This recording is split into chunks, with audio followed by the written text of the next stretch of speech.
வணக்கம் ஃப்ரெண்ட்ஸ். நம்ம channel name வந்து மகிழ்ச்சி. இதுதான் ஃபஸ்ட் டைம் நீங்கள் பார்க்குறீங்கன்னா சப்ஸ்கிரைப் கொடுங்க, பெல் பட்டனை டச் பண்ணி ஆளுங்கிறத டிக்கு கொடுங்க. அப்போ தான் நான் போடக்கூடிய வீடியோக்கள்லாம் உங்களுக்கு வரும். பிடிச்சிருந்தால் லைக் பண்ணுங்கள், கமெண்ட் பண்ணுங்கள் ஃப்ரெண்ட்ஸ். ஸ்கூல் ஆஃப் பிஸ்னஸ் ஆர்கனைசேஷனாக இருந்ததை school of business organisation private limited கம்பெனியாக மாற்றியாச்சு. அதுக்குடைய சர்டிஃபிகேட் கவர்மெண்ட் அப்ரூவ்டு எல்லாமே போன வீடியோக்களில் நான் போட்டிருந்துருப்பேன், கவனிச்சிருந்துருப்பீங்க. கவனிக்காத ஆளில் உள்ளே போய் பாருங்கள்.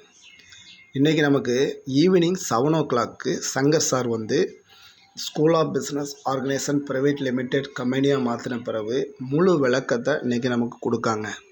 நம்மளுடைய ஒர்க்கு எப்படி இருக்கும், என்னென்ன ஒர்க் இருக்கும், ஃபுல் விளக்கங்களை நமக்கு ஈவினிங் 7 o'clock கொடுக்காங்க. மறக்காமல் அதை அட்டன் பண்ணுங்கள். எஸ்பிஓவில் இருக்கக்கூடிய ஆட்கள், இல்லாத ஆட்களும் கவனிங்க, உங்களுக்கும் பயனுள்ளதாக இருக்கும். அதுக்கூடிய லிங்கு வந்து டெலகிராமில் எஸ்பிஓ நோட்டீஸ் போர்டில் கொடுக்கப்படும். அந்த லிங்கு வழியாக போய் இன்றைக்கி மறக்காமல் கவனிங்க ஃப்ரெண்ட்ஸ். தேங்க்யூ.